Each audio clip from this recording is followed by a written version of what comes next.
For the Stars, Chapter 11. Will we see you again soon, Peter? Anne-Marie blinked. Across the dark room, she saw Ellen, too, peering into the narrow wooden box in surprise. There was no one in the casket at all. Instead, it seemed to be stuffed with folded blankets and articles of clothing. Peter began to lift the things out and distribute them to the silent people in the room. He handed heavy coats to the man and wife, and another to the old man with the beard. It will be very cold, he murmured. Put them on.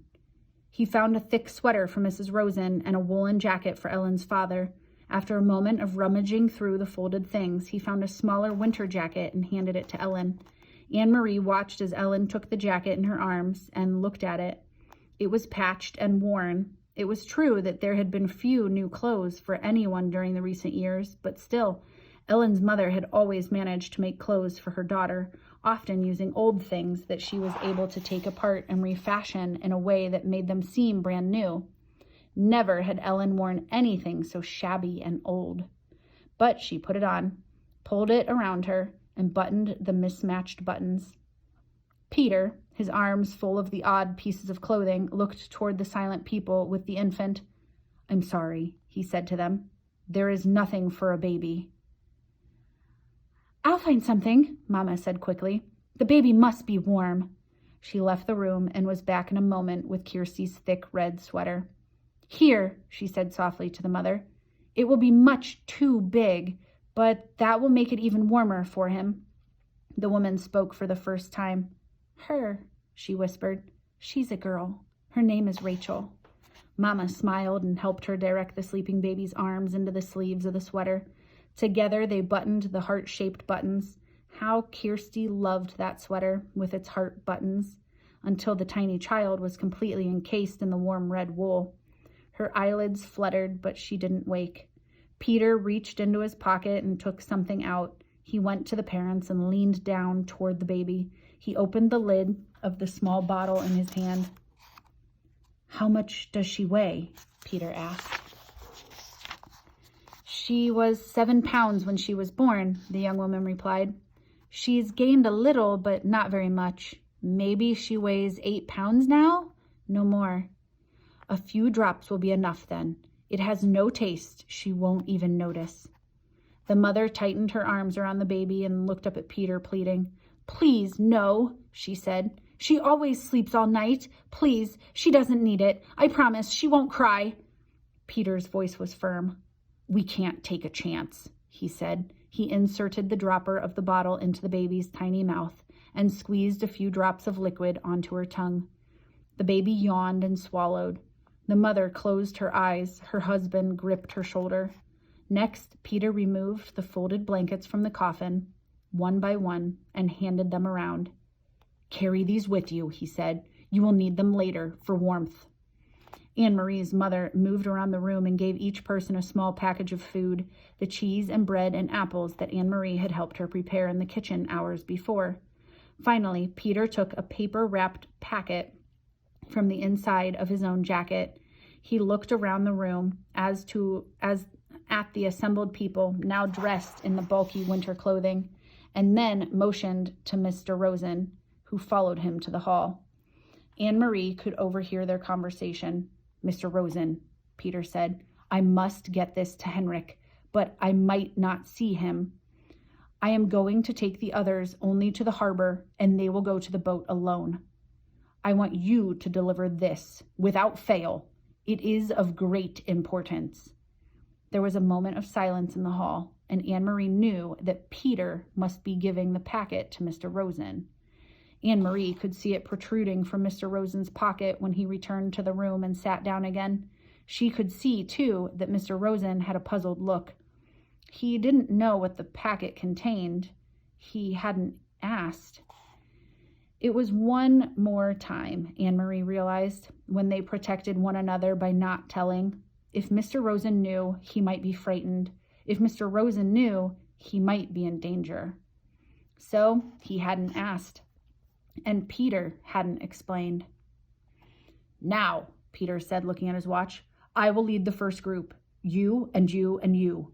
He gestured to the old man and to the young people with their baby. Ing, he said.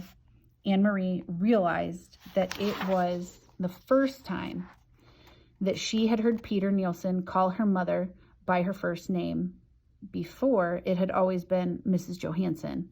Or in the old days, during the merriment and excitement of his engagement to Lize, it had been occasionally Mama. Now it was Ing. It was as if he had moved beyond his own youth and had taken his place in the world of adults. Her mother nodded and waited for his instructions. You wait 20 minutes, and then you bring the Rosens. Don't come sooner. We must be separate on the path so there is less chance of being seen. Mrs. Johansson nodded again.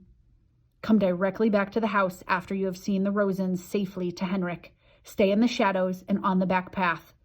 You know that, of course. By the time you get the Rosens to the boat, Peter went on, I will be gone. As soon as I deliver my group, I must move on. There is other work to be done tonight. He turned to Anne-Marie. So I will say goodbye to you now. Anne-Marie went to him and gave him a hug. But we will see you again soon? She asked. I hope so, Peter said. Very soon. Don't grow much more, or you will be taller than I am, little long legs. Anne-Marie smiled, but Peter's comment was no longer the light-hearted fun of the past. It was only a brief grasp at something that had gone. Peter kissed Mama wordlessly. Then he wished the Rosens Godspeed, and he led the others through the door. Mama, Anne-Marie, and the Rosens sat in silence. There was a slight commotion outside the door, and Mama went quickly to look out. In a moment, she was back.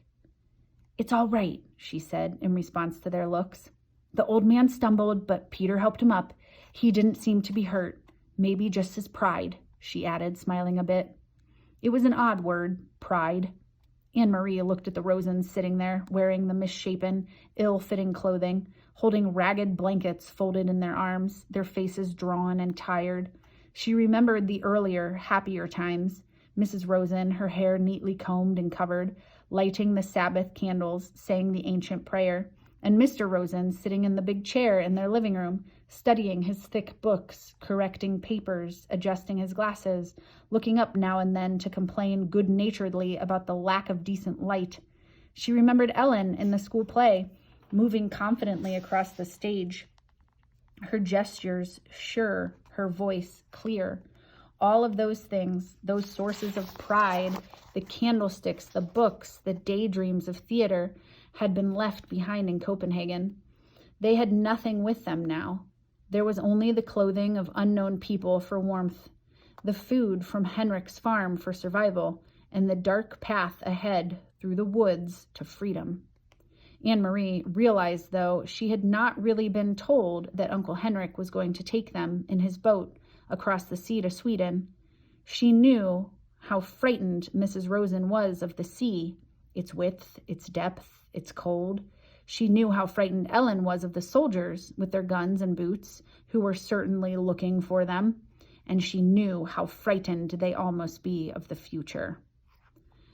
But their shoulders were as straight as they had been in the past, in the classroom, on the stage, at the Sabbath table. So there were other sources, too, of pride, and they had not left everything behind.